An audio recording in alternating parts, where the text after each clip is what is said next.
magaalada Muqdisho waxaa laga furay Landari casriya oo loogu magac daray Rumaan.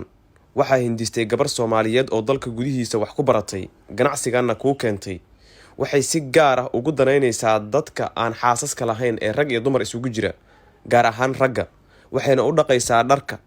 Warda Ilyas Axmed waa aas-aasaha Rumaan Landari. Waxay inooga sheekeynaysaa ganacsigeeda cusub iyo waxa ay uga duwan tahay landariyada kale ee ku yaala Muqdisho. السلام عليكم ورحمة الله وبركاته. مقعي وردي إلياس أحمد وحا هاي أساسها رومان لوندري أند دراي كلينين وحا بحنا أديك دردخد دركنا وحا كو دخنا سيستم عصب شي لو ما دخو لكن وا عبرناه كيلو هاد بخفك انت كيلو ونقطو ميزان كان ايا درك لو سارا خفك marka cabirna kadibna kiilad inta uu noqotaa lacagta loo xisaabiyaa sasal oo fuqaata waxa jiro system kale cusub oo dadka dhalinyarada ah miskaabulada ugu tala galnay bishii ina loogu dhaqo $15 kaliya anako jabkooda ka fikireyno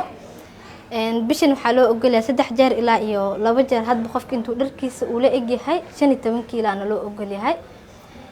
waxa kale oo sameeyna delivery oo dadka gurigooda loogu tagaa waa laga soo qaadaa waana loo celiyaa kusoo dhawaad Rumaan Laundry and Dry Cleaning qalbi furan iyo qiimo ku raali geliyo waxa kale oo na dhaqnaa suudadka oo iikana si qurux badan oo tayo leh loo hagaajiyo waxa fiirinaynaa inta shay ee kiilada ay noqonayso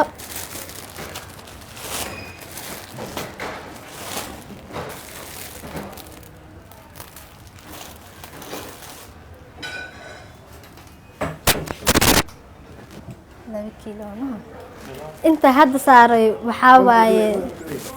انت هذا صار وحاواي سديد شي واي وانا 2 كيلو يعني كيلو marka la dhahaa tusaale ahaan waxay noqon kartaa dharka in 3 shaar ama 3 surwaal ay noqdo 1 kiilo kiiladaasna waa $2 kaliya oo qofkan loo dhaqayo loona feereenayo macmiisha Rumaan Landari oo qanacsan una badan dhalinyaro ayaa nala hadlay iyagoo sheegay in dharkoodii loogu dhaqay si aysan weligood arag oo wanaagsan magacaygu waa Zakariya Cusmaan Amiin waxa macaamilka ah joogta ah Rumaan Landari Dry Cleaning